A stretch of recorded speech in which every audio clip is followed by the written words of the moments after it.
What if everything you experienced was an illusion, and you could rewrite your fate? Yes, John, the last bastion against a demonic legion, sacrifices himself and his life fades into a sea of power. But with the last explosion of light, he finds himself waking up in an unfamiliar room years before. Alert and incredulous, he wonders how it is possible to be alive in a world that should be in ruins. Seeing the youthfulness and innocence around him, determination reignites within him. However, a bizarre system of statistics, incredible and terrifying at the same time, appears before his eyes. It's as if he had been thrown into a video game with a dark future awaiting him. The only question echoing is, will he manage this time to prevent the gates of hell from opening? Hello, I'm Shin. Welcome to the Best Manhwa channel. I hope you enjoy the video. Go ahead and smash that like button and share this video. And without further ado, let's get to the video. On May 16th, 2077, a dark event was unfolding. The demons attacked the last fortress of humans. Humanity was in freefall, with the city consumed by flames and ruins. A true hell. A lone man finds himself trapped in a scene of despair, impaled, a tragic witness to that final battle. This man is Sigum, a lightning assassin of class SSS. Even though gravely injured, with blood streaming down his face, his gaze is one of pure determination. The scene takes us 7 years back, when a legion of demon kings abruptly descended upon the world. Among them was the demon king Lan, looming menacingly over the ruins of the city. These dark beings led an army of horrors, exterminating humanity with their overwhelming power. With a cruel smile, the demon king mocks, "And you dare to consider yourself the last hope of humans? How pathetic. Your race is nothing but a bunch of useless trash." Then, Lan extends his hand, gathering a sinister energy. "I will suck every last drop of your remaining vital essence," he declares as his demonic power swells, guided by a sinister laugh. "Order it. Become my food. Transform into my power." Bolts of red energy emerge from this chim, being forcefully extracted by the demon king. Shinchin's life force is being drained, yet he refuses to surrender. The memories of his younger sister and his comrades falling feed his resistance. His master's face flashes in his mind, reminding him of each one he has lost. Then, he stubbornly grits his teeth, and the crackling energy envelops him. With a roar of fury, he fills himself. "If it's for them, I will take you with me, insect." He unleashes his final ability, the terminal light, a golden explosion radiating from his body. The demon king, caught off guard, is engulfed by a blinding wave of light. "What is happening? My brother, why can't I move?" The body of this Shinchin begins to crack under that immeasurable pressure of his own power. In his last moments, memories flicker in his mind. He caring for his injured sister, another glimpse of his master, a figure of strength and protection, and finally, a photo of his parents. "Mom and Dad, we will be together soon." Unfortunately, what he feels is the pain of weakness. In his final lament, he wonders,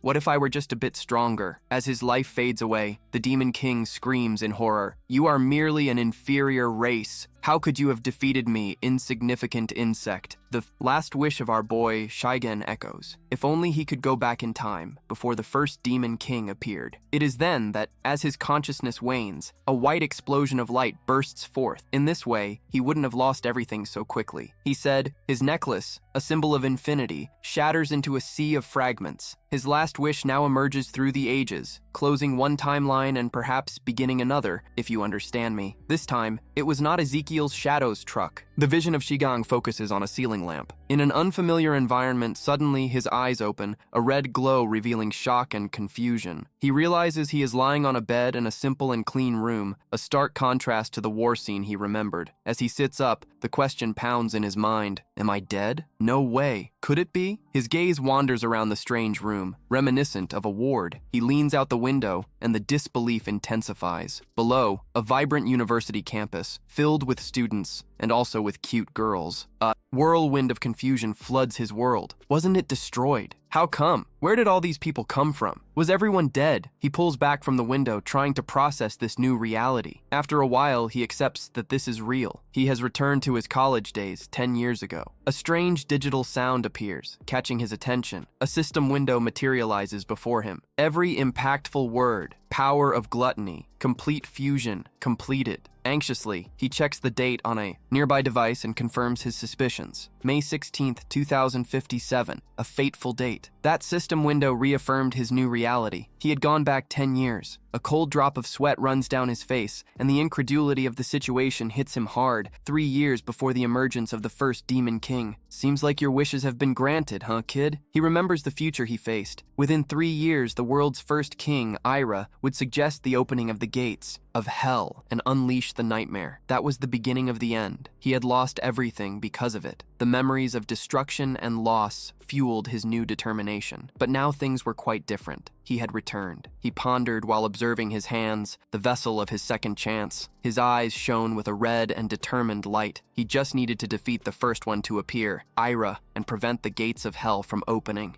This was his chance to change everything. The unknown system activated full fusion, the power of gluttony. But the question still lingered. What was that gluttony power screen? It had floated before him since the moment he awoke. He reached out to touch the blinking digital intelligence. It seemed to be malfunctioning. Then, the holographic window displayed his name alongside a series of statistics. They looked like the statistics from some crazy video game. The holographic screen appeared, revealing his name. He was called Level 1 in a list of statistics that seemed to have been taken straight out of a wacky game. Strength, speed, endurance, all marked at 100. He paused, extremely confused, wondering if those were really his current parameters. His eyes narrowed. But what is this? Trying to process the absurdity of the whole situation, in the past, gaining power meant an awakening, not this weird system on the screen before him. He realized this was something he had never seen before, a completely different concept. Reflecting on his past, he remembered that he had always fought using the powers he awakened in this new world. Only 1 in 10,000 people can awaken, obtaining classes like Fire Mage or Electric Assassin. The school he attended was the National University for Awakened Powers. Unfortunately, in his previous life, he had never been that lucky. For 4 years, he was the ugly duckling of that school, an easy target for everyone else. The extremely bitter expression formed on his face. Poor thing. He realized that was probably why he awakened in that hospital. The system screen lit up again, this time showing a distorted image of himself in the future. That image cleared up, and he saw a class card, Electric Assassin, with abilities listed as Divine Speed and Electric Blade. A flashback of his future surrounded by lightning invaded his mind. That was not the title he had in his past life. No, sir. Feeling an overwhelming power flowing within him, he realized he had inherited the powers from his previous life. He could have awakened early. That's right. Determined, he thought about testing his new abilities.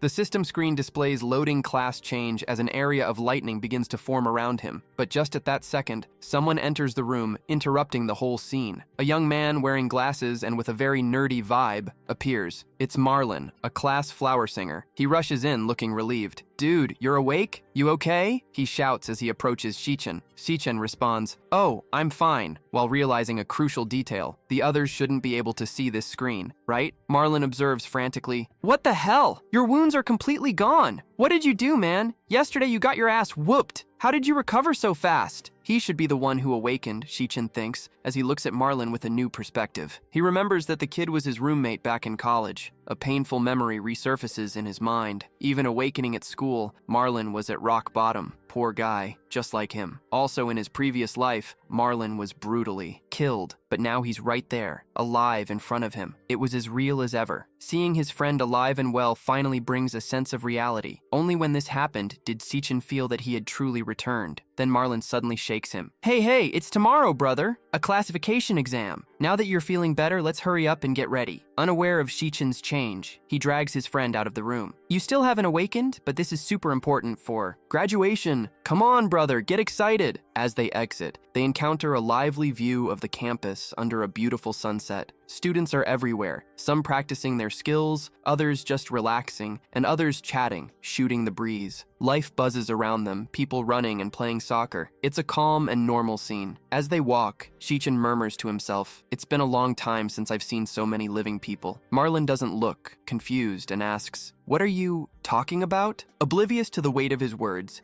Marlin nervously suggests, "Hey man, let's take a walk around the track." But yes, Shichen is lost in his own thoughts. Observing that peaceful scene, he had already lost everything once, and that image of his future alone amidst the ruins overlays that tranquil landscape. If he does nothing, that same hopeless future may repeat itself. Our boy, determined, with a new resolve on his face, decides not to go through all of this again. He needs to come up with a quick plan and level up as soon as possible. That was the only way to awaken. gain levels by killing monsters near a dungeon to accumulate experience. But almost all dungeons are controlled by the biggest guilds. Those who don't belong to a guild basically have no chance of leveling up. My friend, now if these are your stats, he questions how they compare with those of other awakened individuals and monstrosities. The government established a ranking system to differentiate power levels. It basically starts from S, A, B, C, D, and E. Most of the students at that school remain at level E all the time. Only a few talented students or those with good connections in the guilds manage to advance to D. He speculates that he might estimate what his level is based on experience from his past life. But if they were assessed, what grade would he receive, huh? Now a smirk appears on his face. This guy is satisfied. He looks at Marlin distracted and thinks, for sure, a good grade, better than his, that I am sure of. Comparing himself to his friend too, right? He's at rock bottom, but out of nowhere, a basketball flies from somewhere and hits Marlin directly in the face. Marlin collapses, stunned and bleeding after that impact. A grim voice echoes from a nearby staircase where a group of bullies is sitting. Look if it's not Marlin! The leader of the bullies, a burly guy with a shaved head, watches them with contempt. The bullies think they are the kings of that neighborhood. While laughing, one of them turned to the boys with a mocking grin and said, "Seriously? You came to play basketball and didn't even bring a drink? Bad. A scared one wanting to please. You know, right? He was already trying to apologize.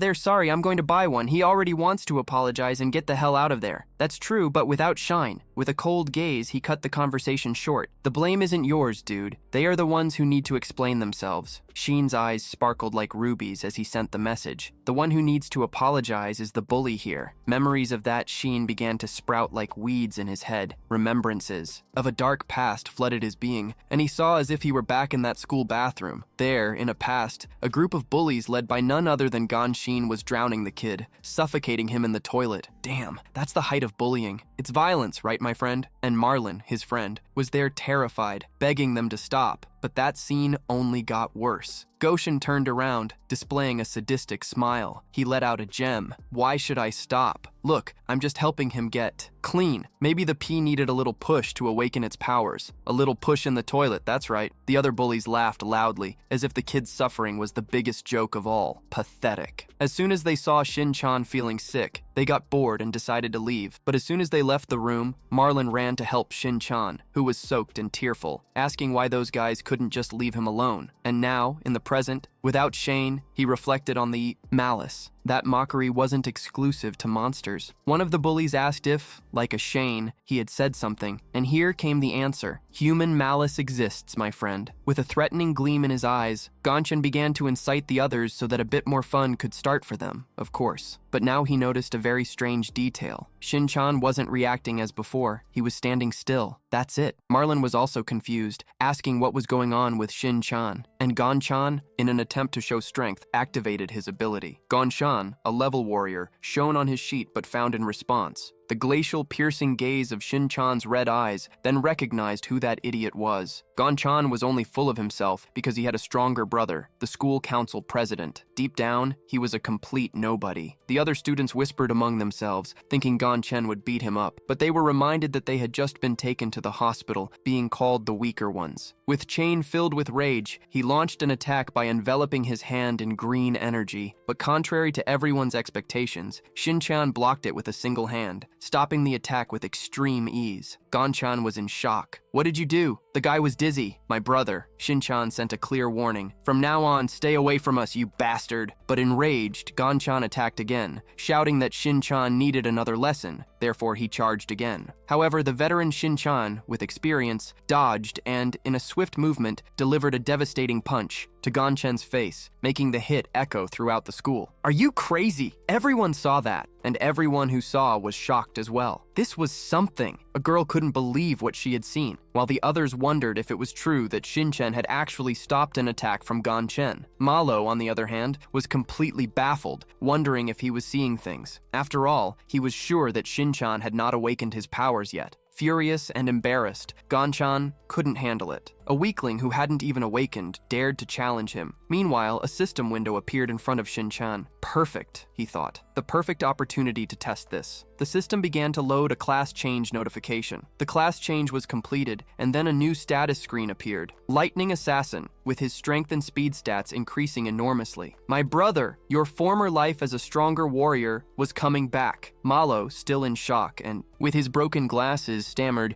You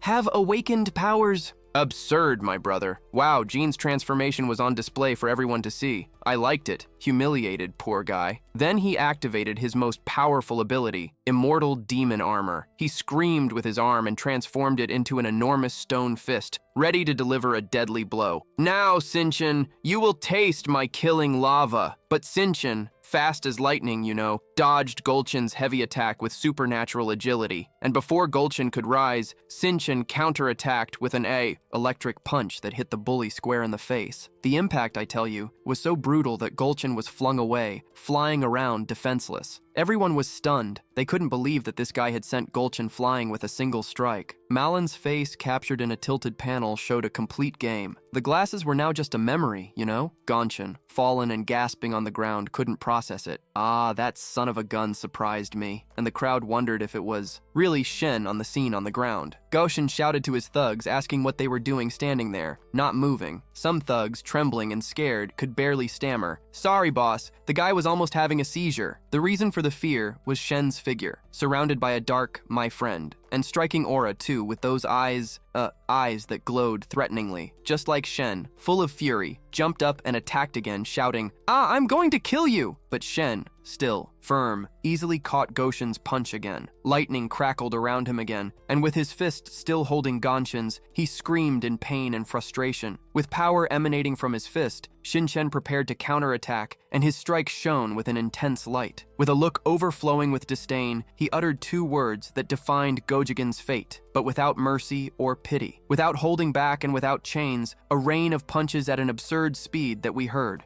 Each impact echoes like a deafening roar throughout the school. My friend with Shen completely overwhelmed and tossed into the air like a rag doll. Damn, with no chance of counterattacking against that devastating force of the lightning assassin. And finally, he shatters against the ground, creating a small crater, lying there motionless as if the battle had decided his fate once and for all. The clash comes to an end, and, like Shen, he is prostrate, finally defeated, coughing with a mouth that looks like it's menstruating, a far cry from his former pride. A heavy silence falls over the battlefield as Seichinyo, triumphant, stands there like a true conqueror. Goshin's henchmen, witnessing the outcome of that insane fight, don't think twice before turning their backs and running away in terror. Marlin, overwhelmed by a wave of emotions, kneels down, still trying to process what they just witnessed. The explosion of nervous laughter escapes his lips as tears of relief and confusion spring from his eyes. He can barely believe the stunning transformation of Shinge. Still in shock from what he saw, Marlin wonders when Senshin became so powerful. Senshin, in turn, dives into his own thoughts, calmly examining the bloodstains on his hands, reflecting on the situation. A status screen appears before him, showing his statistics and making it clear that he had reached some rather intriguing conclusions. First, he had the ability to switch to his Lightning Assassin class at any moment, just as in his previous life. And second, what he demonstrated was not pure luck. He also realizes that, although the system indicated he was at level 1, the skills he displayed were more than enough to handle a lower level awakened. It was understandable why he came across as several times stronger than a rank, even though his true rank remained a mystery. However, his strategic mind, always on alert, detects yet another problem to be solved. He looks at the unconscious body of Gojing and, with the status screen before him, concludes that he indeed defeated him.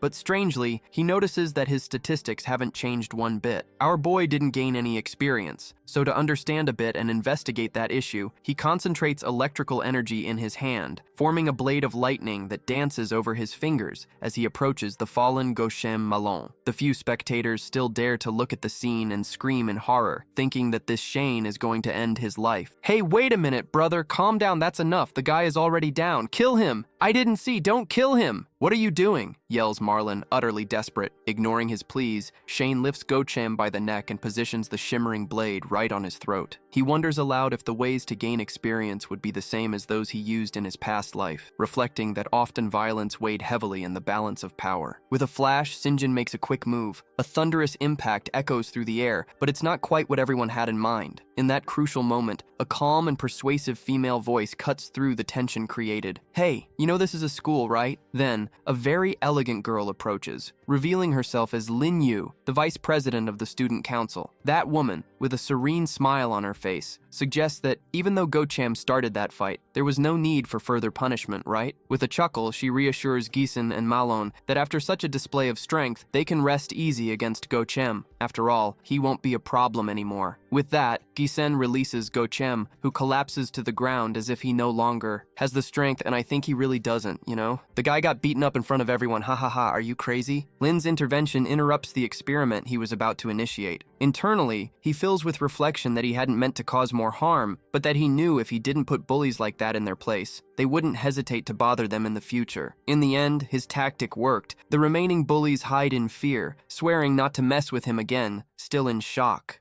In light of how the loser proved to be stronger than they imagined, they are filled only with comments. "Let's go," faced with this, Marlon, dazed, stutters, "I don't even know what that guy said." "Dude," he runs to catch up with him as they walk away. Leiyu watches the scene with a sly smile, repeating to himself that the words of bullies come from the weakest losers. She clearly notices something that piques her curiosity. The scene then shifts to that night. Already in the male dormitory, there is Milan in a frenzy trying to convince his roommates, "Why don't you believe me? Shin-chan really awakened." And that's not all. He's a killer with a super powerful lightning. Meanwhile, his friends, Chiansu and Chianyu, dude, just switch the juice and completely ignore him. That hysteria. Malin, not content to be in the fight with exaggerated gestures. "Damn! Oh, he defeated Golchin and gave him a beating. You have to see. Oh, and then the guy fell into the crater. Then he stopped the guys. Punch, are you crazy? It was insane. Now no one dares even to look at us." Tired of the incessant yelling, Ciansu, an E-level fire mage, mocks him. "A lightning killer, you say? That pathetic loser? Oh, don't make me laugh. Let's see in the final ranking exam who really runs things around here." With a dose of skepticism, Ciansu adds, with much disdain, "Where is Segan now?" Malon, still shaking with excitement, replies that he thinks Segan said he was going out for a run. That explosion of disbelief from Chiansu is palpable, you know, as he poked Malon on the head with irony. If he's so strong, why the hell does he need to run? I think he's pathetic, that's for sure. Since when do awakened ones need to exercise? Does that make any sense, my brother? The other classmate, Chian Yu, an E-level flower singer, as I mentioned before, dryly comments from his computer that Milan seems to have taken a nice hit to the head, while Cian just shakes his head in agreement. Cian continues, convincing everyone of how ridiculous this talk was, explaining that there's a reason why the four were assigned to that dormitory.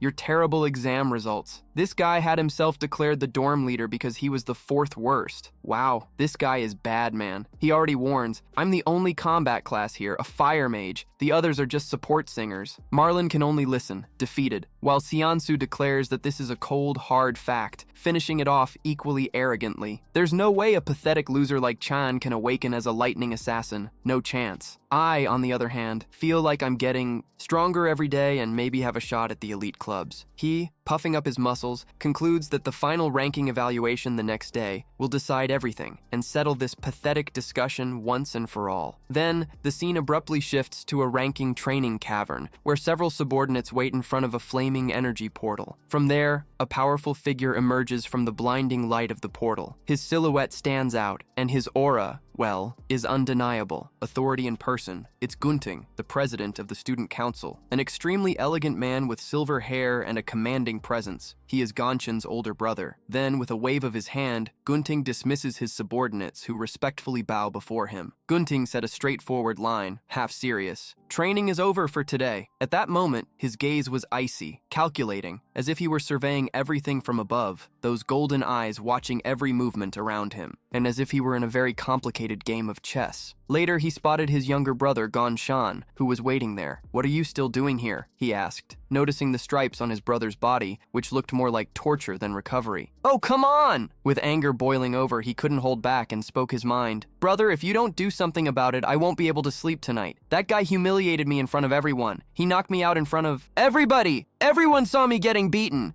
you know? Ah, he clearly is. I have the utmost respect for you, my brother. Ah, my little brother. Oh, I'm about to become a man. Man, Golding listened to those words calmly, as if he were hearing a soothing song, you know? And instead of getting upset, he simply said in a dark and controlling tone, I know. It was then that, with that gaze that almost freezes, Golding promised his brother that he would handle that situation. He had his own plans and was going to set them in motion. In another corner, in a chic environment, Golding met Lin Yu Sinan. He quickly asked her how she would deal with that mess, and she, with impressive calmness, remarked that her brother had only gotten beaten by someone stronger. Ting, thoughtful, reflected on the guy's strength. But is this guy really as strong as they say? Lin Yu, with that mischievous smile, brought Golding back to the reality of school. Look, you know there are less than 10 students in that Class D school, right? That he himself had already recruited for his club. She also emphasized that the majority of average students didn't have the same chances of facing the beasts that he did, and that those mediocre awakens wouldn't be able to strengthen themselves. Her message was clear. In the current system, no one would be able to keep up with Golding and his select group. But in the midst of that discussion, the scene cut to a solitary image of Sei-chan, who was running like crazy under a torrential downpour. He was pushing himself to the limit. The guy is tough, you know? Carrying a load of 150 kilograms for 20 kilometers, my friend. If it weren't anime, I would say this is a lie, man. Fisherman's tale. The guy knew that the potential of an awakened one depended on their own physical strength. Only a well-structured body could unleash the true power of a class. The basics of training were the key, that's for sure, you know? As the raindrops fell on his skin, gosh, right? He thought that even with all this torture, it still wasn't enough. At that moment, his mind wandered to a future he had already lived in, the glorious year of 2006. The Demon King Ira had emerged from a mass grave, leaving a trail of destruction,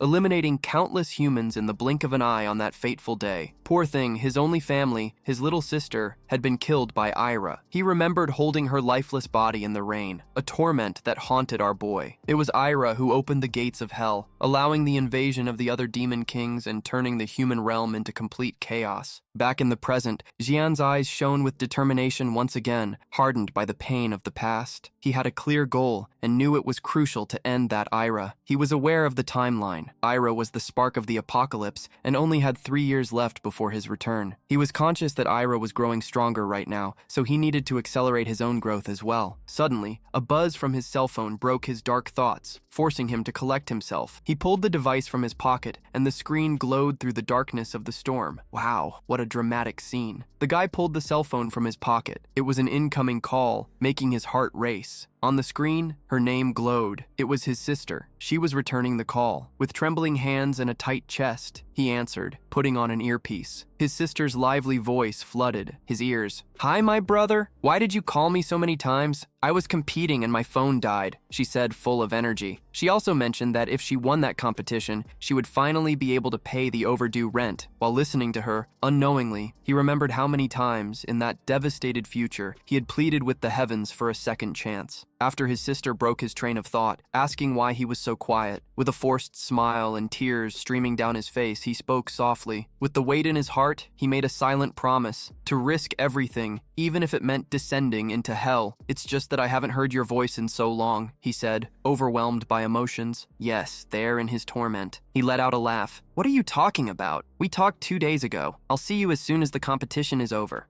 You stay in expectation, you know. Bye." So quickly, the call disconnected and was filled with rain. The deeper motivation resurfaced. Then he remembered that now everything truly started again. With a determined shout, he prepared to face 3 more laps. He knew he needed to strengthen himself quickly to protect everything he loved. Finally, he returned to the dormitory, where everyone was asleep. But 8 hours had passed since he returned to this era. During his shower, he started feeling like he was adjusting to this new body. His physical stats were still low, but the youth of his body promised much. Also, with an open mind and free from ties, he prepared for the next challenge. But there was still a more urgent problem that needed to be solved. Sitting on his bed, Shin-chan pondered the dilemma. If he wanted to evolve, he had to dive into a den of demons, but the guides controlled everything. Unless this guy was part of the elite, there was hardly a chance to strengthen himself. He wondered how he would track the monsters, and still thought about the mystery consuming that gluttony power, which seemed to be the reason for his return. He still didn't quite grasp what it was. Just when he was thinking about this, a series of system windows flashed before his eyes. Installing the system, a blinking light appeared announcing that the gluttony system had been initiated. Before our protagonist could understand what was happening, his consciousness was ripped from his body. His eyes opened in a mix of shock and astonishment as he was dragged into a completely unknown void. He plummeted through a reddish space full of glitches, his body spinning uncontrollably, until he finally landed with a splashing thud in a crimson liquid. As he stood up, soaked, he discovered he was in the middle of a true sea of blood. In front of him loomed a monstrous and grotesque tower that seemed to disappear into that completely red sky. The scene was breathtaking and left our boy speechless as he looked around, perplexed at that infernal landscape. Confusion and surprise took hold of him. And he wonders where the hell I am. How is that possible? I was sleeping just a second ago, and thus begins a new and mysterious path in search of power. He fills up, finds himself in an unknown dimension, a passage totally tinted in red with that cursed tower in the background. But what is that tower after all? Suddenly, a grunt can be heard around him. Strange creatures begin to emerge from the crimson ground. A system window appears, naming the monsters as Craveners, level warriors. While our boy tries to process the whole situation, a new notification confirms that his class change is loading. An elastic appears in his hand, making him question whether he has been transported to a monster dungeon. And then, that class change completes. And now, my friend Shin-chan is level 1, a lightning assassin. Despite all that confusion, he realizes that the main priority is to deal with the threat in front of him. A panel is displayed detailing the characteristics of his new class. Lightning Assassin, presenting abilities such as Divine Speed, which increases his movement speed tenfold, and Electric Blade. This Electric Blade basically allows him to concentrate electricity into a blade. Without a second thought, he puts aside the fight, using his new speed to dodge and attack the Craveners with all his impressive agility. Then, he slices a Cravener in half with an extremely agile move, and blood sprays everywhere, as Shin-chan demonstrates the lethality of his new skills by defeating that pathetic creature. A system notification informs him that he has acquired 3 Cravener fangs. Using his current strength, he confronts multiple Craveners at once, eliminating them with ease and collecting more loot. With his electric blade in action, he takes down another monster and thinks,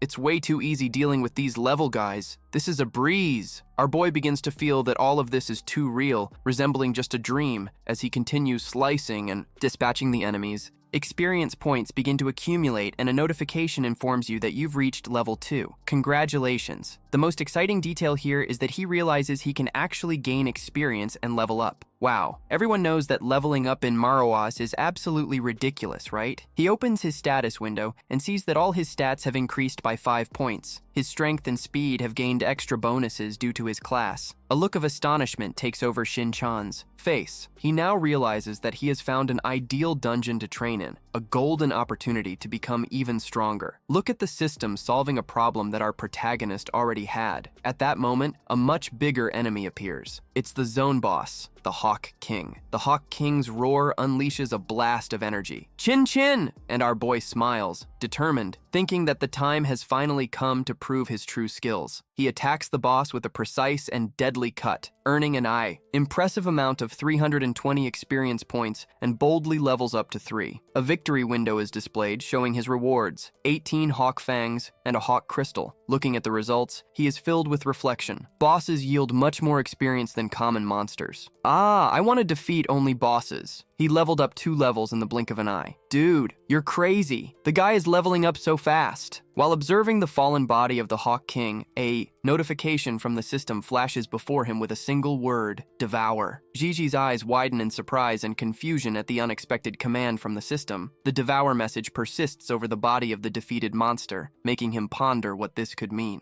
It can't be. An idea quickly crosses his mind and mine as well. Well, he has the power of gluttony, right? Exciting. He reaches out to the corpse and, as he does, a bright light begins to emanate from his palm, responding to, his will. The glow intensifies stronger and stronger, surrounding his hand in a powerful red aura. At that moment, everything falls into place. So, this is the power of gluttony, he thinks, astonished, just as the absorption process begins. An absurdly intense amount of energy flows from the body of the Hawk King and is consumed by a devastating vortex. My brother, he feels the new forces pulsing inside him, focusing on his clenched fist. The system announces complete devouring, and to his surprise, the monster he absorbed transforms into a card that shows the Hawk King now classified as a Cloud Warrior. Holding that card, he is filled with the incredible truth. He can devour the enemies he defeats and turn them into his own classes. Look at that. How delightful. I like it. His eyes widen as he understands the magnitude of this ability from the 11 ground. Wait, this is not just a fleeting memory. A demonic image arises in his mind, the terrifying being from his previous life. The devouring process intertwines with the figure of the Demon King, and soon that connection becomes,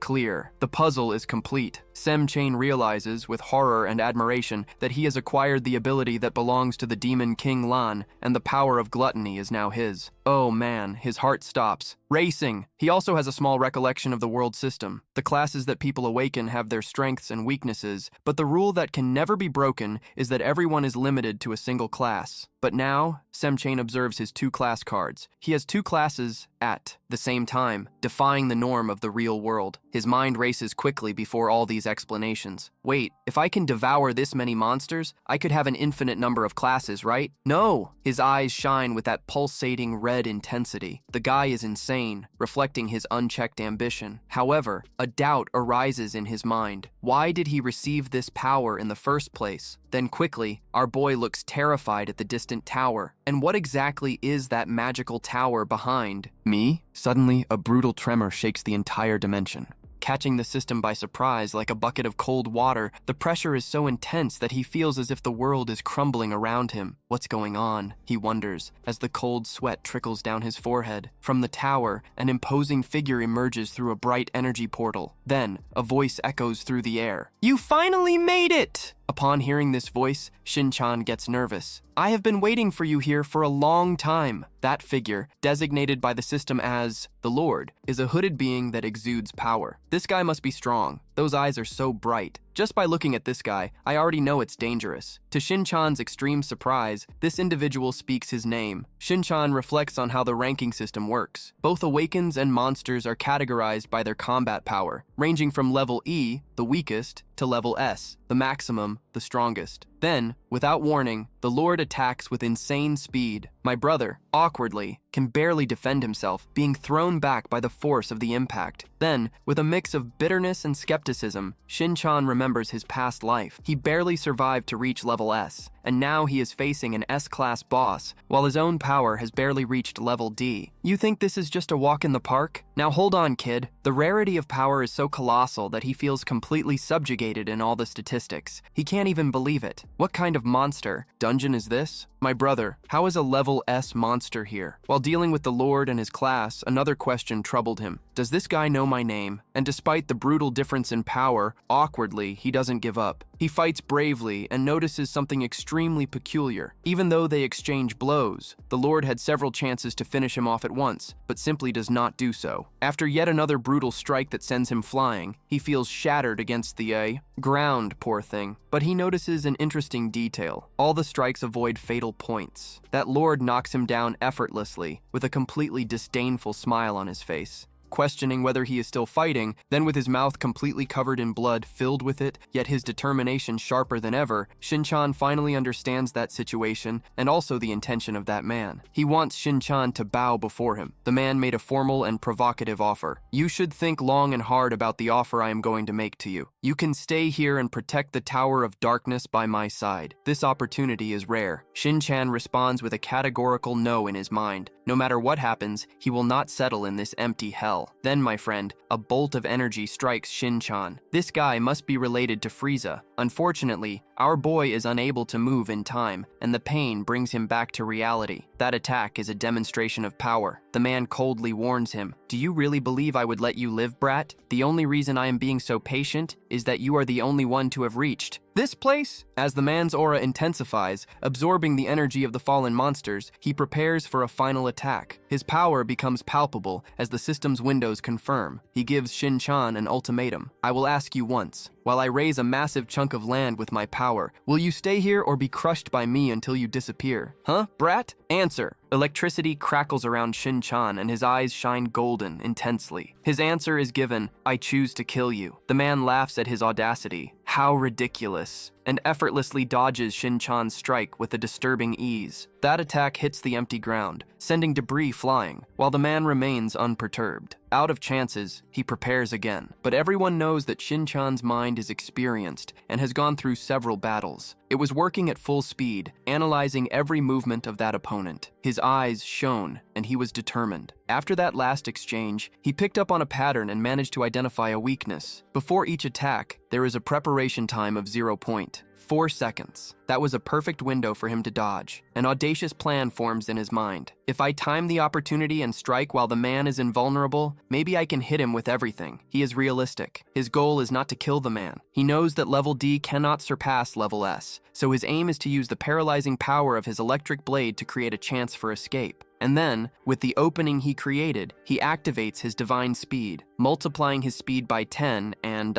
running at an absurd pace. It was too fast, and he didn't have a chance to distance himself until that moment. Then he reveals the true strategy. As they exchanged blows, he realized that this was the only source of light around. With the target in sight, he lunges toward that light, reaching out in hopes of escaping that hellish dimension. But just when he was about to reach it, the light flickers and disappears. Damn, our boy hangs suspended in the air. He feels confused and alarmed. Dude, where's the light? That man appears behind him, revealing the terrible truth. What a bummer. That was just a residual image he left behind. The exit you seek does not exist. The shadow of terror covers Zixam's face upon hearing those words that confirm his worst nightmare. This is no longer a sea of monsters. Despite that escape attempt being a complete fiasco, that man seems impressed. Zixam, I didn't think you would find a flaw in my technique so quickly. That's intriguing. He continues to acknowledge Shin-chan's mental strength, even under the overwhelming weight of his despair. You still analyze the situation calmly and risk your life for a chance. Then the man reveals himself in his true form, a colossal demon with horns, radiating an overwhelming aura of power. You must be crazy, brother. The guy is the devil himself. The system identifies him as the overwhelming demon, a Class S star warrior. With a new voice, it declares, "You truly are the one who will bring hope." Chan's eyes widen,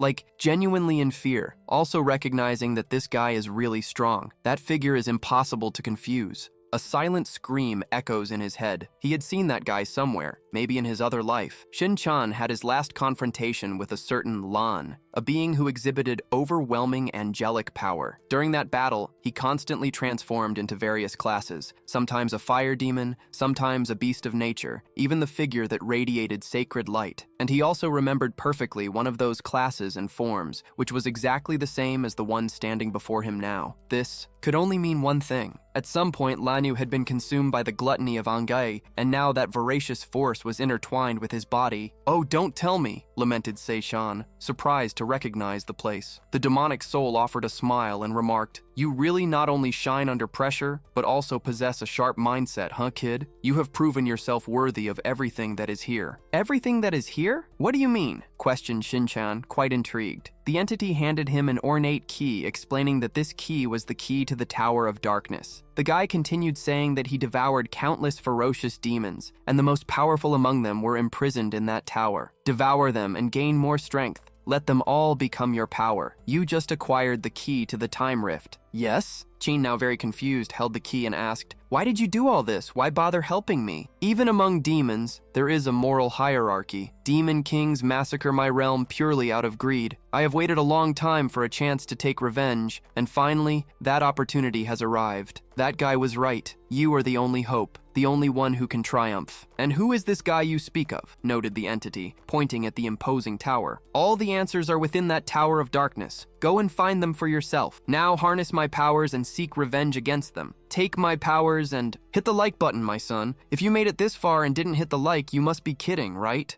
My brother, I won't give the system to you, okay?" Then he kept talking. "Now take my powers, and from this moment on, you must become unstoppable and unbeatable." Wow, why did I remember this? Open the doors of the Tower of Darkness, move forward, and devour everything you find inside. The demon Avasal warned. Well, it should be Avasal, right? But he warned Avasal, "Be careful. The demons in this tower won't have the same compassion I have. They are the most cunning and fierce that exist." But the intensity of his voice grew as he continued. continued. You must endure it all. You must conquer them all by yourself. You must reach the top of the world until you devour each and every demon king. The demon Avasal began to dissolve as he stated, only a person like that is worthy of possessing my powers. That entity disappeared right then and there. 2 years passed. There, submerged in that Camerazino sea, a loading bar appeared in his hand, indicating that he was absorbing power. The system also announced his ascension. Without ground, he rose to level 10 and obtained demonic hellish bones. With a firm resolution, Shin-chan embraced his new purpose. I understand. I will carry your will with me. The system confirmed that he had finished devouring the demon Avasal. I will make them pay with their blood. The sunlight flooded the scene through a window, signaling his return to reality. Shin's eyes quickly opened, and he heard a voice screaming, "Come on, get up!" Everyone startled. He sat up in bed while his colleagues hurried to get ready. One of them shouted, "Move! We can't be late! Today is the day of the uniform delivery." Confused, Shin-chan thought to himself, am I back in the dormitory? How so? As he took off his shirt, he noticed that his torso was completely healed. He wondered,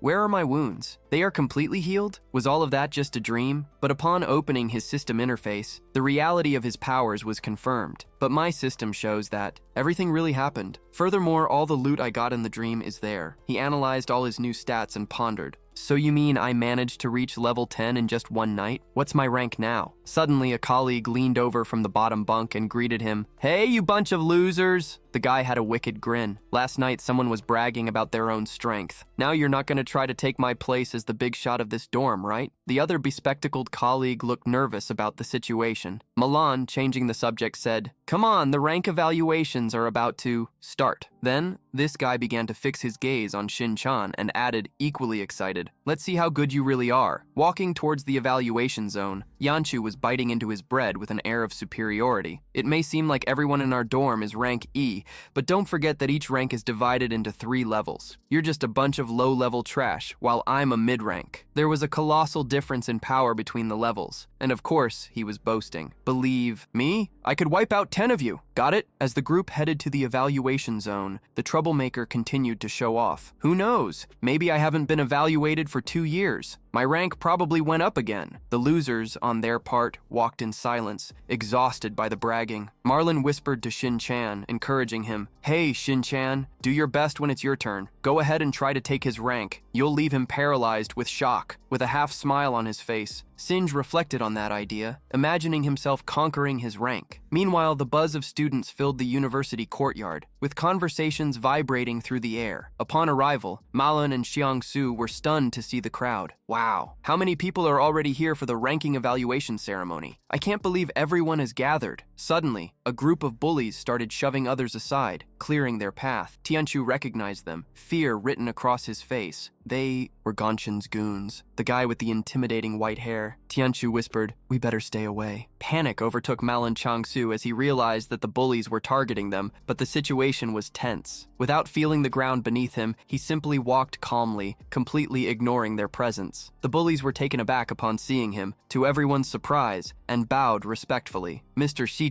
Shichang's friends were stunned, hardly believing what they were witnessing. Xianshu, incredulous, wondered why those bullies were being so respectful to Xichang. Wait a minute, Milan was right. As Yanshu displayed a triumphant smile, Xichang moved forward, past the bullies who were still bowing to him. Then, an authoritative voice interrupted his path. Hey! The eyes of our boy shone brightly. A guy in a flashy t-shirt and an arrogant smile introduced himself. I heard someone messed with Gonshin yesterday. Hey, I'm Chianti from the student council. Chianti, showing off, spoke with disdain. Did you know he's my little brother and that I'm the great president of the Golting Student Council? At that moment, the crowd began to murmur as they recognized him. This guy is from the student council. Gengeng's friends were worried. Besides being the president's lackey, he was also doing well in the rankings. What could he want with Shin-chan? Quickly, that atmosphere became uncomfortable. Chianti approached Shin-chan, presuming, Guess what? I have a great nose. I can smell true power, but from you, I only smell the scent of an heir to a loser who'll never go anywhere. Growing tired of the indifference, he responded to the provocation. Are you some kind of dog or something to be sniffing that out? Chianti's expression twisted in anger. What did you say, punk? Just as Chianti was about to explode, a firm voice interrupted. "Enough, Chianti!" A young man with blonde hair and golden eyes stepped between them. It was Gunting, the president of the student council. "I've investigated everything and decided that Gunshin is guilty. It's only fair that he pays for his actions." Defeated, Chianti could only murmur, "All right, President, it's fine, whatever." Gunting watches that scene.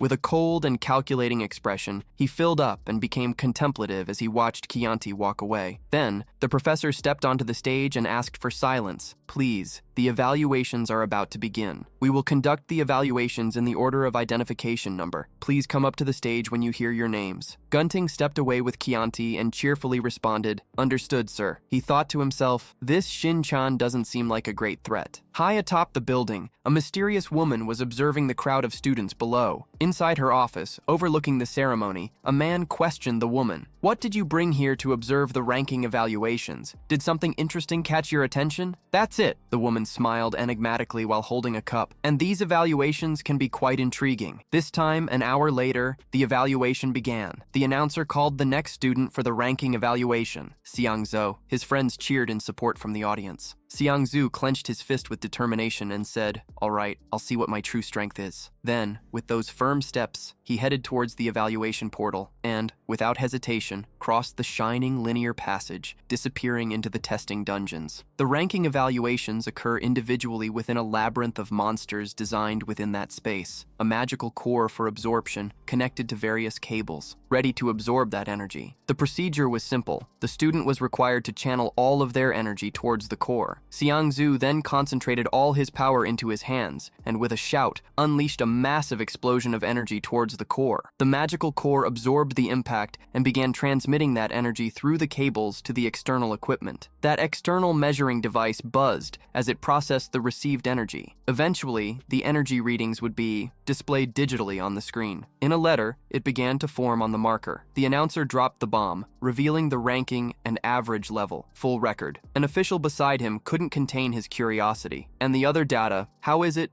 "People have already started going crazy with anxiety." I said, calm down.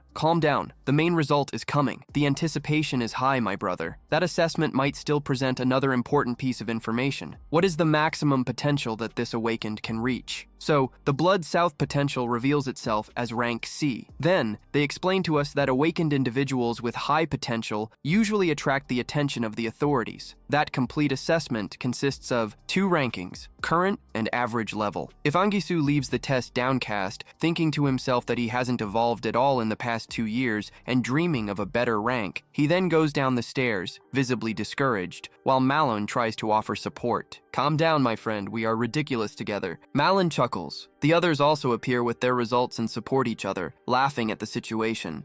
We are really screwed. Honestly, there aren't that many rank D students around here. They might not even have any new ones show up this year. Suddenly, an unexpected reading lights up the screen. They all lay down in astonishment as they see it. Current rank D, low level, but with potential for B. The faces of Taira and his partners turn to disappointment, while a student from the back jumps for joy inside the portal. The announcer dramatically narrates the first promotion to rank D of the day. This announcement broke the monotony, and the crowd erupted in shock, realizing that the real action was just beginning. Soon after, another student manifests in the portal, now with the impressive result, rank D, low level, with potential for rank A. Xiangsu laments next to his friends. That was already the 5th promotion to D. The incredulous teachers comment that they did not expect to find so many talents in the area. If this continues, this year's assessment will be a true spectacle. Then, one of them is astonished. The announcer speaks up again. "And now, who will be the next to be evaluated?" A pair of refined sneakers stands out on the stage. Gonshin, the president of the student council, adjusts his tie with a glimmer of confidence.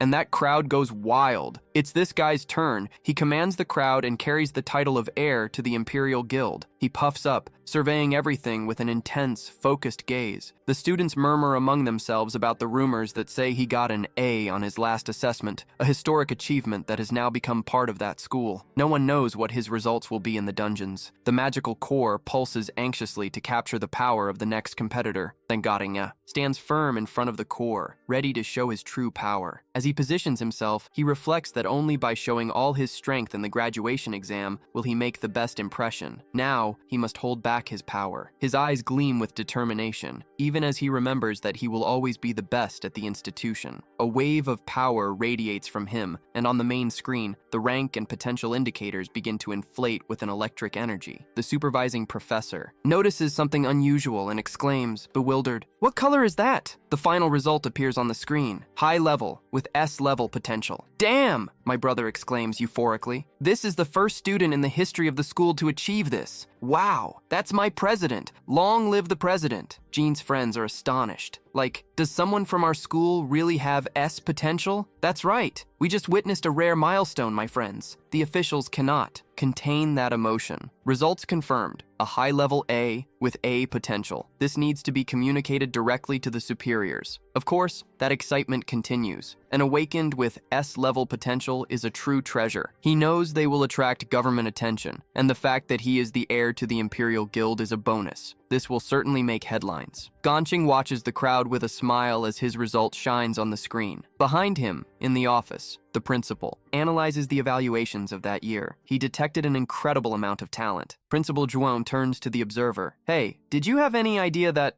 Ting had S-level potential?" "No, I'm not surprised you came here today." She replies impassively, "No, I didn't know. I'm not here just because of him." The director looks surprised and smirks enigmatically. That woman concludes, "Compared to Goding, I'm even more interested in his results." The camera focuses on Shin Chan, calmly observing the scene. From the crowd, the announcer calls the next student for the assessment. Shin Chan's name echoes through the hall, drawing everyone's attention. As the chapter approaches its end, a bully named Kiandi taunts Semjin, calling him a loser and telling him to take care of the dormitory. Jandim bursts into laughter watching Shin Chan. Don't have a pathetic level result, and to avoid becoming a joke, he continues to mock, claiming that a group of losers with S-level results will be humiliated in the graduation exam. Shin Chan's friend, Jiang Su, can no longer take it and shouts that they should wait and see that Shin Chan will make him eat his words. Meanwhile, our protagonist, Shin Chan, was there, preparing with all his might for the level assessment, and without wasting any time, crossed an energy portal. His friends and the school bullies were watching everything, and one of the classmates, named Xiaoyang, let out a worried murmur about what might happen inside that evaluation machine. Groundless, he was suspended, completely exposed to the gaze of the magic core, which was deeply analyzing his power. His friends, filled with expectations and also a bit of fear, wondered if they could really make it through. Then, in the blink of an eye, a single monstrous eye emerged from the shadows, watching Shin Chan as if analyzing prey. Inside the core, a voice explained that, at this critical moment, the best chance for an awakened person to secure a promising future was to enlist in a prestigious guild, and that the main opportunity to demonstrate their worth was in that graduation combat exam. This exam was composed of teams of 10 members, and each student had the freedom to choose their own crew. The championship team would have the honor of being directly recruited by the most renowned guild in the country. The Imperial Guild, thus these level assessments were not a way to understand the level of each awakened individual. They had an even more important objective, recruitment. So, the student presented himself to Chief Gunting, bringing along Jinlin, who had just been promoted to a low level, and with that, the 10-member team was finalized. The 9 newly promoted students were full of confidence, thinking they would shine and secure victory in the exam. But in this atmosphere of competitiveness, unformidable teams were easily formed, while the weaker ones were left behind, being eliminated from the competition. Poor things. Unfortunately, everyone knows that was the natural law of survival, you know? Currently Malin, nervous, wondered how long he had been inside. That assessment screen remained still, not showing any results. The other students began to disperse, mocking that Shen was so weak that he couldn't even register a level, suggesting that the assessment had already concluded. Andy, empathetic, told Gunting that everyone else was trash, suggesting they go out for karaoke since their team was complete. One Ting agreed and told the group to call the others to leave. But just when they were about to exit, Shin Chan's level screen started to malfunction, emitting a strange buzzing sound. Suddenly, to everyone's surprise, the screen finally displayed the final result, high level. After a moment of absolute silence, Shin Chan's friends erupted in a wild celebration. Sihan, in a frenzy, shouted to the bullies, "Look at that! What did I say? I knew it." Gunting's group and Andon were stunned, completely in disbelief that Shin Chan had achieved a high level. But then, that machine announced that it had detected an anomaly in the magical core, and that the results could be somehow incorrect, also recommending a new test. Inside that machine, Shin Chan thought he had only tested his normal body. He had to change class, and reasoned that his level 10 corresponded to a high level. With that in mind,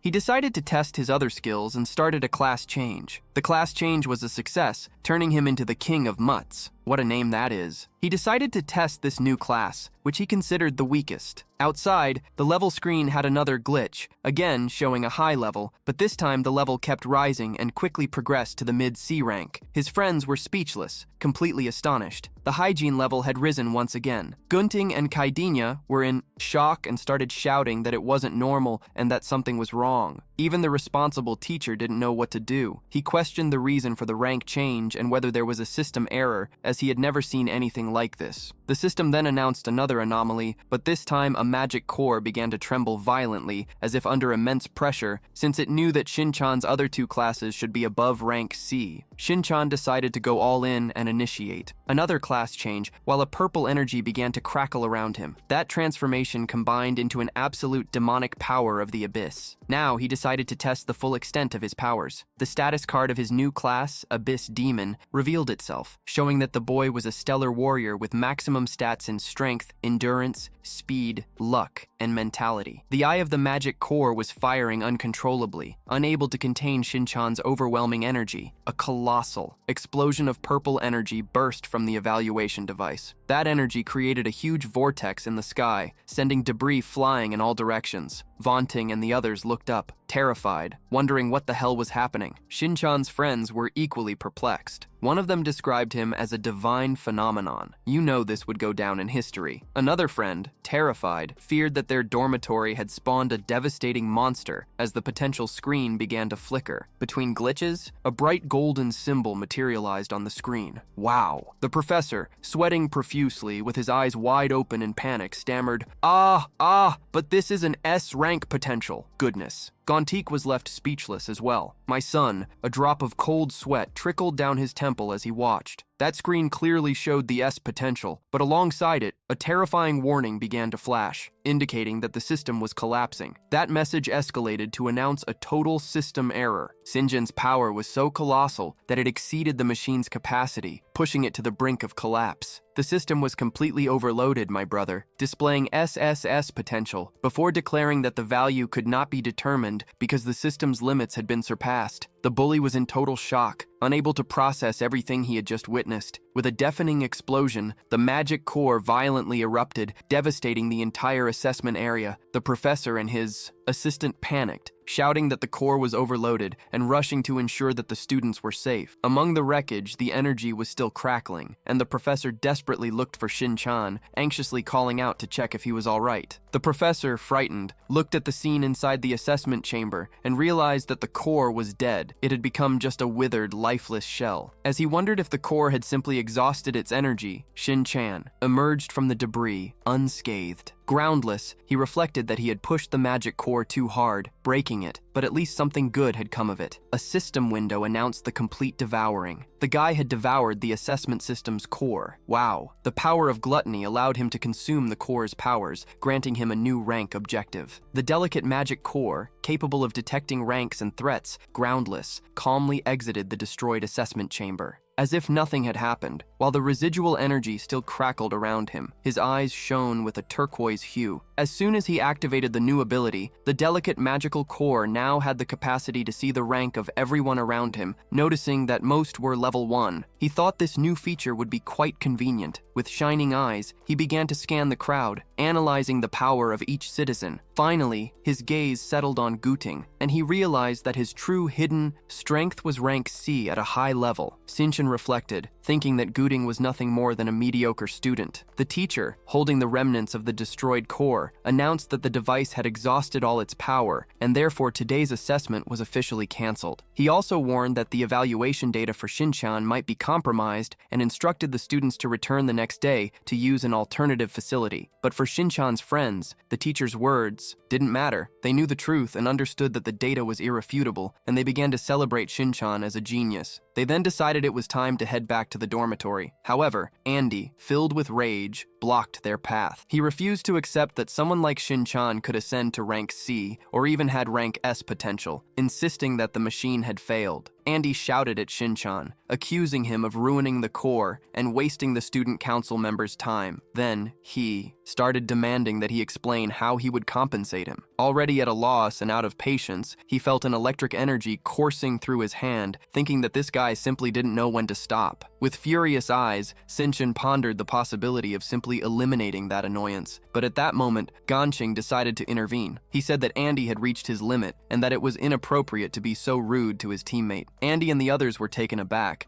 repeating aloud the expression, "Teammate. What do you mean, teammate?" Then, with a sly smile, Guding reached out his hand to Shin-chan and invited him to join his team for the graduation combat exam, promising that together they would achieve the highest score in history. Shin-chan, however, observed Guding's outstretched hand. He remained impassive, contemplating that unexpected offer. The atmosphere in the school park grew tense.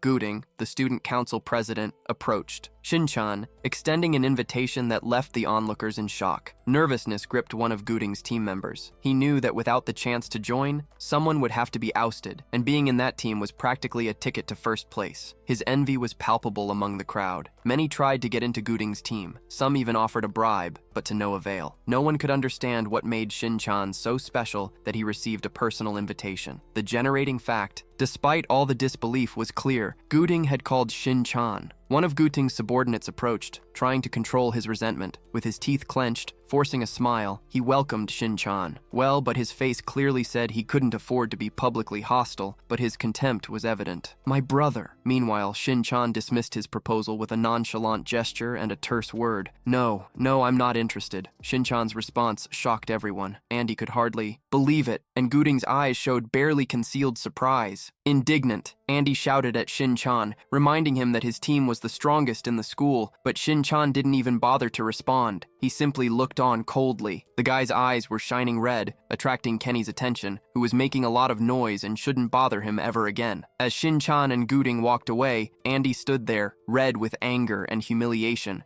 Breathing fire, the onlookers could hardly believe what they had witnessed. How did he have the courage to reject Guding? Some considered him bold, while others feared the potential consequences. The students began to speculate. The only reason to dodge Guding would be that Shin-chan also had the ambition to be first, especially considering he had received a similar ranking in the evaluation. It seemed things were about to heat up, Other students joked about the scene, laughing at the presumption that Andy admired Shin-chan's audacity. However, by 9 o'clock, Guding remained calm and told his subordinate that it was fine, as it was clear that Shin-chan had his own plans. The crowd began to disperse as Guding cast a long shadow over the schoolyard. From a distance, a principal with a scar on his face expressed his disappointment. "What a pity I couldn't form a team. I was hoping for a new school record to be broken this year." Beside him, a blonde principal smiled. Wickedly. For her, this unexpected twist made everything much more intriguing. She commented on the power dynamics. Guding, his power came from a golden cradle. Declining his invitation was essentially a declaration of war, but she added, casting a shrewd glance at Guding, that the council president was not exactly weak. Meanwhile, Andy fumed, complaining that Shin-chan only received attention due to a system error and that he didn't deserve that ranking. Guding listened in silence, pondering the idea. If the evaluation wasn't a mistake, his resolve solidified. He wouldn't allow anyone, not even a remote chance, to take his first place. Sensing his leader's frustration, Jean murmured a suggestion. Since Shin-chan was an inexperienced combat student, perhaps he could teach him a lesson in secret. Guding shot a quick look and coldly asked, "Doesn't seem like such a petty person, does he?" Immediately, Andy backtracked, denying having implied that. Guding turned away, deciding to cancel his plans to go to karaoke, and he told the team to follow him, stepping away from the group. However, before he left, he paused and, with an intense gaze and his sparkling eyes, gave Andy a subtle warning. "Whatever you do, it won't have anything to do with me," washing his hands of any future responsibility. Andy thought for a moment, processing Guding's words. A mischievous smile appeared on his face as he understood the double meaning. Guding wouldn't take responsibility, which meant he had a free pass to act as he wished. About 10 minutes later, the news spread. One student asked another if it was true that Shin-chan was no longer at school. That student with white hair confirmed with a smile. "I heard Shin-chan say he was going home for a moment, and he even left without eating." Upon hearing this, Yandy kicked a soda can on the ground.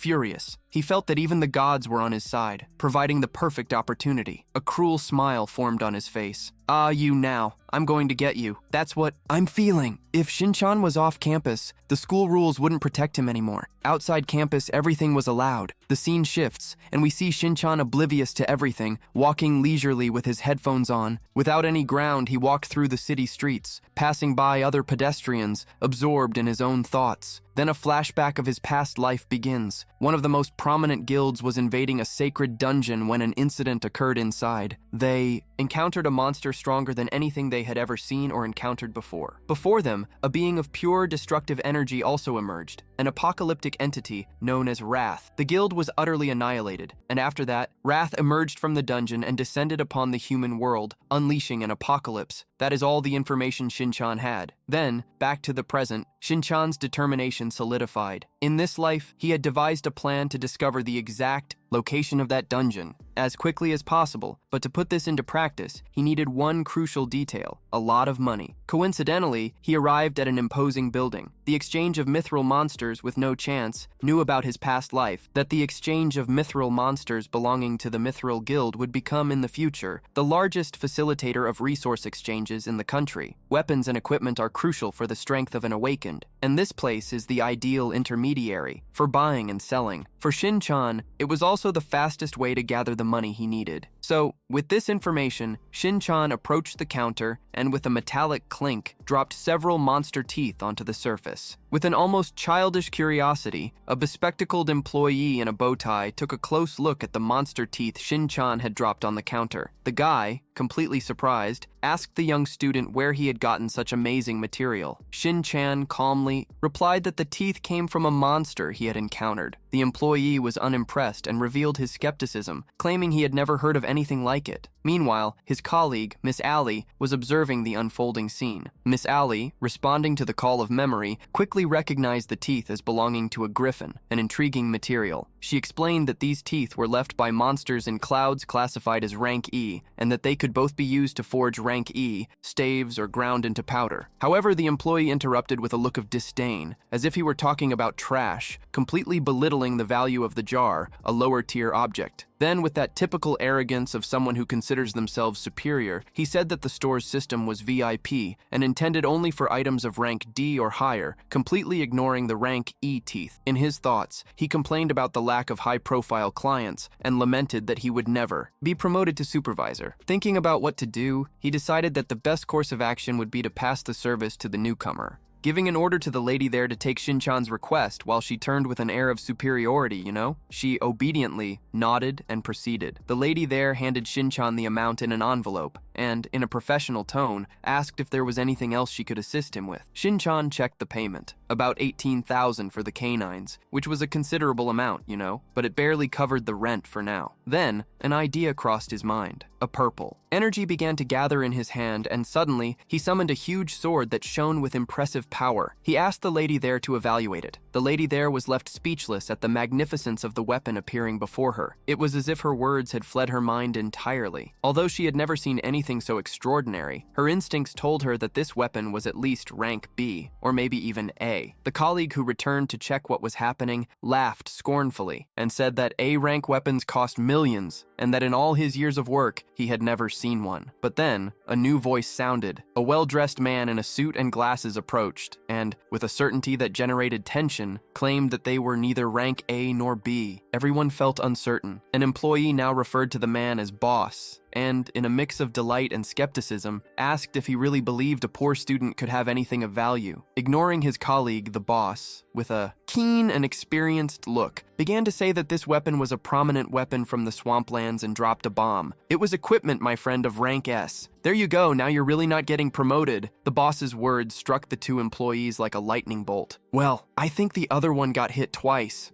The lady there covered her mouth in horror as the other employee let out a scream of disbelief. His glasses shattered in reaction. Immediately, the boss approached Shinchan and, with a wide and enthusiastic smile, grabbed his hand and said it was an honor. Having that young man as a client, while the arrogant employee looked down, pale and perplexed, the The boss invited his client to the VIP room, pleading not to hesitate to ask for any help he might need. Still dazed, the young lady picked up that sword and followed the boss while, without a chance, he moved away. And a faint smile of satisfaction blossomed on his face as he thought that finally what he had long awaited had come to fruition. That appearance of the elegant man was exactly part of his plan. My friend, this chapter made it clear that the guild leader Demetrio was now in the game. Within an extremely luxurious environment, Sichan was preparing tea, while the floor stood alongside. Soon, that conversation began asking about the price of that S-rank weapon that the young man had brought. With a calmness that even impressed him, Sichan mentioned a staggering price of 1 million. However, he could not hide his astonishment. A weapon of that caliber was worth much more. He, completely incredulous, kept asking if only 1 million was the amount Sichan was asking for. He explained that even an A-rank equipment would have negotiated for millions, and that S-rank weapon could be worth tens of millions in the market, attracting even a buyer's frenzy. Sichan clarified that situation and said he was not selling that weapon, but intended to use it as collateral to obtain a loan of 1 million that he planned to return in a month. MC's mind began to work frantically. It was surprising how a college student would have such an unexpected strategy, using an S-rank weapon as bargaining chip. He soon realized that Sichan had a clever plan in mind, much more elaborate than his age suggested, and that the possession of that treasure made him an uncommon person. As Sichan calmly served his tea, he wondered if the boy had run away from home being rich, or if he was a disguised prodigy. Regardless of the answer, MC was certain that Sichan was not an ordinary person. Then, noticing MC's interest, Sichan sweetened the deal. He indicated that he would return 1 million in just 1 month, and he would still pay 10% more the following month. So, in search of a more private and serious dialogue, he asked his assistant Shaoli to leave the room for a moment. Once alone, with a furtive expression, he began to connect Shinchan's strategies. The guy, already wearing a sly and clever smile, made his first deduction. He knew that Shinchan was a student at the National University of Awakened Ones, and that final year students were about to graduate. He continued reasoning about the university's annual graduation exam, which would take place exactly a month ago. Then, with a prize of 1 million for the first place, he connected the dots. The exam date and the prize perfectly coincided with the loan proposal and Shinchan's timeline as well. Finally, this guy spoke confidently. He was sure that Shinchan completely trusted that he could achieve first place in the exam. By laying out the entire situation, he realized that, despite Shinchan possibly waiting a month to receive the prize, he was seeking a loan using a remarkably valuable object. This indicated a true financial urgency. So, with that agonized perception of Shinchan's plan ahead, he saw a business opportunity that transcended mere money. Look, the guy saw beyond the money, the elevated potential of Shinchan. He made an incredibly good offer. He proposed 1.5 million in cash now, with no interest for a month, reaching out and suggesting that this was more than just a loan, but the beginning of a friendship and strategic alliance. Suspicious, he remained silent, a bit stunned,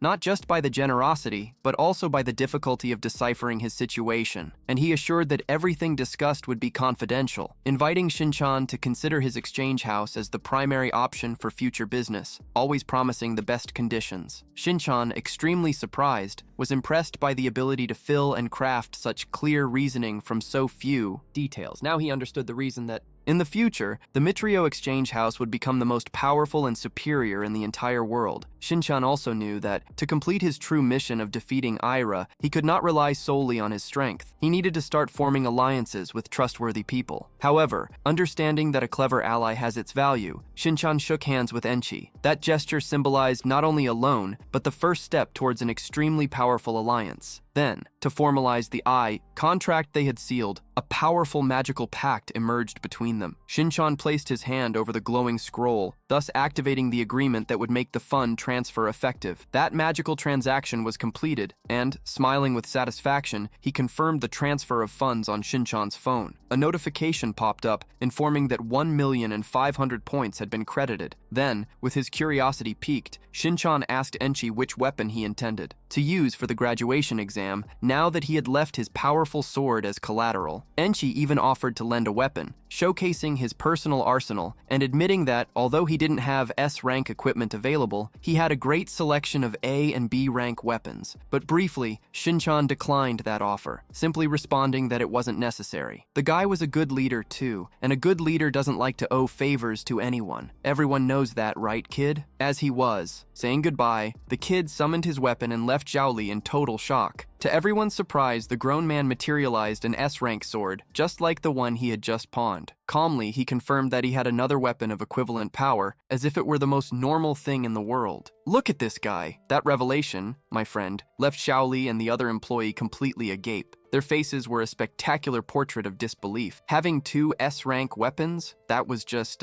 insane for a student, you know? Having made the deal, Shin-chan said his goodbyes and went on his way. Enchi Shaolin stood there watching as the manager expressed his admiration for the number of talented young people who were emerging. Up until now, I've seen one. He reaffirmed that he had made an excellent investment in Simchan, very happy to have secured such a promising client. In itself, he decided to reward his assistant, snapped his fingers, and had her promoted to supervisor, instantly bringing a look of pure joy to Xiaomi's face. Outside the building, Simchan paused significantly in front of a window. You know what I'm thinking, man? I'm thinking about that guy who wanted a promotion but simply ignored the poor client. Now look, he's messed up. So he filled himself in front of the window thinking. Suddenly, he remembered he had something very important to do. Then, with renewed determination, he turned to himself and said he needed to buy something. He was contemplating what to do next for his next destination. The scene shifted to Shin-chan, who jumped into a taxi with the money he had just earned in hand. He asked the driver to take him to a specific place, getting dropped off at the long-distance bus station of Kanchangge's contact. He was there to pick up someone who meant a lot to him. As he stored memories of his past life, they began to flood his mind. He recalled a time when his family was facing severe financial difficulties. At that time, he hadn't yet awakened his abilities, and no guild would accept him, you know? The painful memories surfaced. He worked tirelessly in hard jobs, like a delivery person, barely managing to scrape together enough cash to pay the rent and ending up with an almost empty account. He remembered that his older sister, whom he affectionately called Junior, lived with the bare minimum to survive. You know? In one of his memories, he lamented being broke, but she tried to cheer him up, saying she had found a job as a tutor. In the flashback, we see one of the moments when his sister Cheung's acceptance letter to the prestigious Central International Art Institute was received. Although she was radiant to have been accepted, a melancholy lingered on her face. His dream was practically within reach, but family difficulties posed a giant obstacle. Then, Shin-chan revealed his sister's sacrifice. School was far, and she didn't want to be a burden, so she gave up her dream to stay by his side. A thicket of love that would never be forgotten. Back in the present, the agony of those memories mixed with impatience. Without Chango, he looked around worried, as it was already too late, and his sister June should have gotten off the bus. Then, a vibrant and familiar voice emerged, pulling him out of his reverie. "Brother!" It was Sin-jun, his sister, approaching with playful disapproval. She reminded him that she had said 1,000 times that when picking someone up, he should wait at the exit and not at the entrance, you know? And there she was, Sin-jun, dressed in her school uniform, pulling a yellow suitcase. Her expression was vibrant, almost bossy, yet full of affection for him, as if he had returned to a time long past. It felt like 7 long years had passed since he last saw her. Whirlwind of emotions enveloped him as he remained frozen in place. She naturally asked him to help her with the luggage, oblivious to the storm of feelings consuming her brother. Noticing he wasn't reacting, Sin-jun waved her hand in front of his face, asking why he was standing there like a fool. Unable to contain his emotions, he hugged her tightly, and suddenly, after all this time, closing his eyes in a moment of pure relief and happiness. Shin-chan was also completely taken aback by the intensity of the hug. His eyes widened, not understanding why it was happening. In his mind, Shin-chan relived the pain of the distance. For him, after all, it had been 7 years since he was able to see his beloved June, a time he alone had lived. And still in the embrace, Sin-jun murmured her brother's name, completely bewildered by Shin-chan's behavior. The lack of air finally made her react. She pushed him away and comically complained, "You know you're trying to suffocate me to death, right?" Recovering from the shock, poor thing, she grabbed her backpack and started to walk away. Talking about the strange way he was acting then, as a joke, he asked if any girl had rejected him. Meanwhile, he, all blushing, quickly denied it, but of course not, right? No. As they were walking away from the station, Sin-jun walked beside him, animatedly recounting her trip, not stopping to breathe. Seeing his sister so happy and carefree made Sin-jun smile gently. A silent promise began to grow inside him. The camera focused on Shin-chan's joyful smile, while Shin-chan's determination echoed with a very good intensity. "I will never let you suffer again." The scene then abruptly shifted to a dark alley. A group of bullies were lurking in the shadows. Their leader confirmed that this was the route the idiot Chin Cheng always took to go home. The boss, a guy in a flashy shirt with a cigarette hanging from his lips, ordered his gang to hide and attack as soon as he showed up. the ambush was set. Then, with a sly and cruel grin, full of hatred, the boss vowed to teach Qin Cheng a lesson about what happens when he messes with him. One of the henchmen, noticing that there were student council members nearby, expressed his concern and asked the boss if they weren't going too far with that plan. The leader just scoffed, saying he only wanted to give that kid a little lesson, but his rage exploded as he remembered Shin-chan's attitude. A mere lowlife daring to challenge him. A brief flashback revealed the origin of his hatred, a previous encounter where Shin-chan silenced him with a cold stare. 2 cutting phrases. "You are too noisy, don't bother me again." Back to the present, blinded by anger, the boss ordered his men to leave Shin-chan in pieces and promised to destroy him in such a way that he wouldn't even be able to attend the graduation exam. The bully was introduced as Ianti, a noob-type killer, with a psychopathic grin, wielding a shiny dagger, ready to take revenge on what he deemed a mere fraud. Meanwhile, the threat that awaited them was entwined, and intertwining, continuing its way home.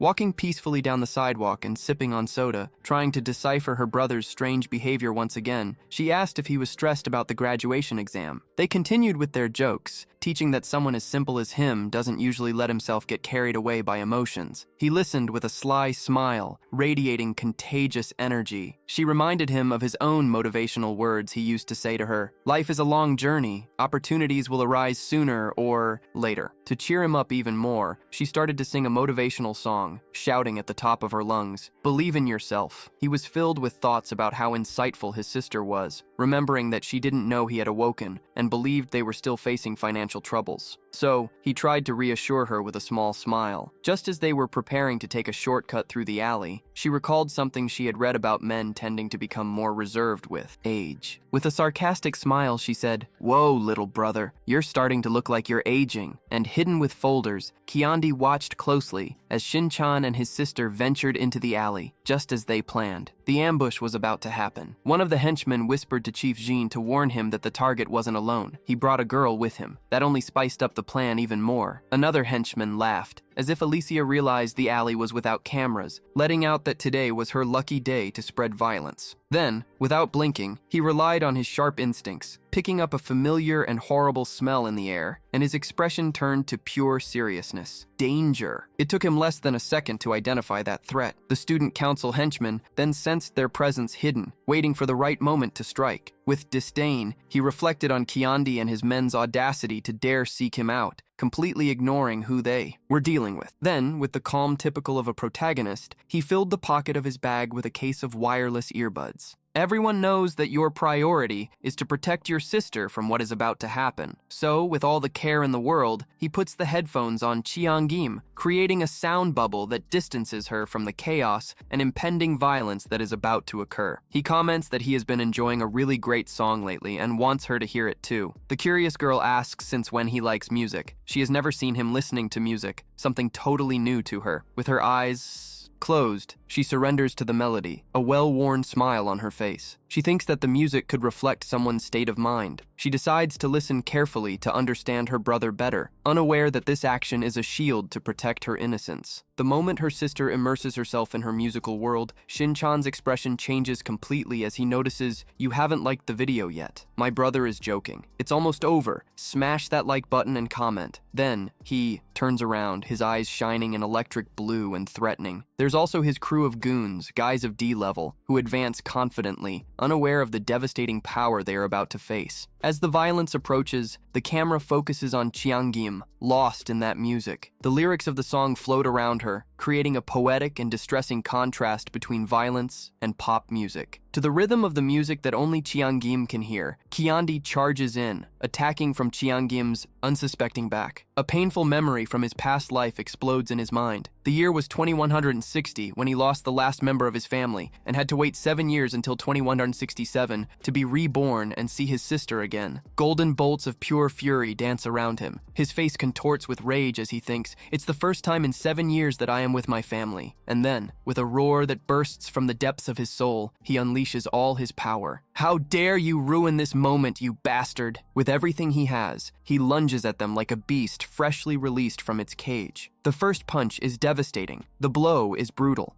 He hits the bully in the face, causing blood to spatter in the air, and the sound of bone shattering echoes through the alley. The bully, struck, flies like a rag doll, my brother, while his accomplice watches the scene, terrified. The scene pulls back to unite and remains alert, everything swaying to the rhythm of the music. The lyrics of the song about crumbling ruins ironically accompany the carnage. It moves at an absurdly fast pace, around in a golden aura, a blur of destruction that punches and kicks, shattering the gang with deadly efficiency. The screams of pain from the bullies are drowned out by the music in Kanjin's ears. One of them falls screaming, consumed by terror and pain, and an explosion of groundless violence is unleashed, my brother. A storm of punches is punch after punch against multiple enemies at the same time, a distribution of free blows and kicks too, complete with elbow blows that break bones and leave them on the brink of collapse. With each impact, that carnage transformed into a chaotic symphony of music and punches as the song's lyrics speak of a shooting star drying through the air, in the midst of that chaos, moving among his victims to continue his relentless fury. That storm of punches does not cease, no, groundless for a strike, holding his attacker's arm with tremendous force, my brother. Then, a swift and brutal move. He breaks the guy's arm, and my brother, it hurt here. Ah, are you crazy? The sound of the bone breaking echoes and the macabre symphony accompanies the lyrics of the song. A close-up shows the bully's bone protruding, graphically proving the power that rage distinguishes. Previously in chains, the bully screams in pain, poor thing. The scream fades in the alley, while the love song continues playing in the ears of that beautiful girl, creating a surreal and terrifying scene. Tinchin ends the bully with a devastating final blow, continuing his dance of destruction. The force of the impact sends him flying through the air, and the lyrics of the song resonate as a cruel irony. I would give everything I have to protect that fragile star.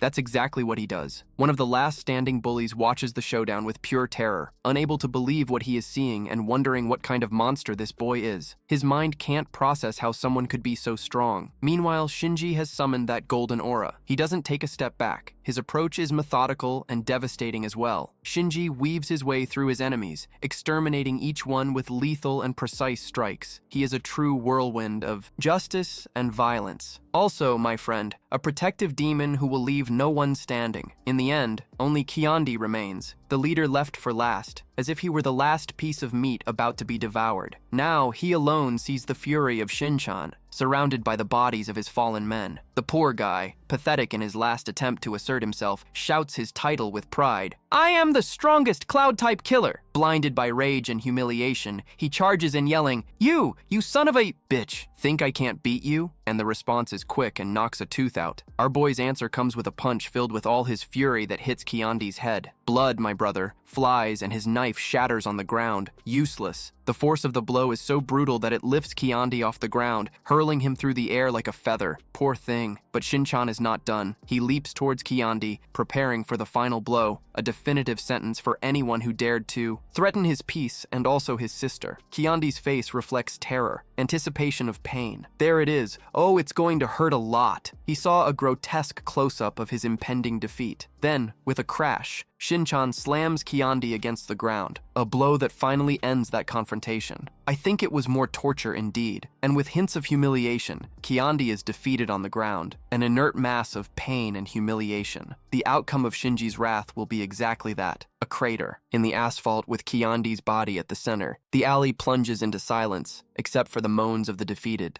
Ouch, ouch, ouch, In that darkness, the silhouette of Zandim stands out against the light. His eyes burn with an intense red, a warning to anyone who dares to look at him. Standing over the unconscious body of Candy, Shin-chan holding the knife of his own enemy, recalling the warning he had already given, and I made it clear not to bother me again. The guy's eye was shining with such fury, coldly observing the defeated attacker, right? Then he said, looking at the guy, which... part of this didn't you understand? Now I really think this guy learned his lesson, you know? I hope he learned. If he didn't, son, will there be a third time? I think not. I hope you liked the video. If you did, comment here, please give a like on the video, man. This video, for the love of God. And don't forget to comment down below as well. And as you know, if this video does well, there will be a part 2. Thank you for watching and stay tuned for the next video.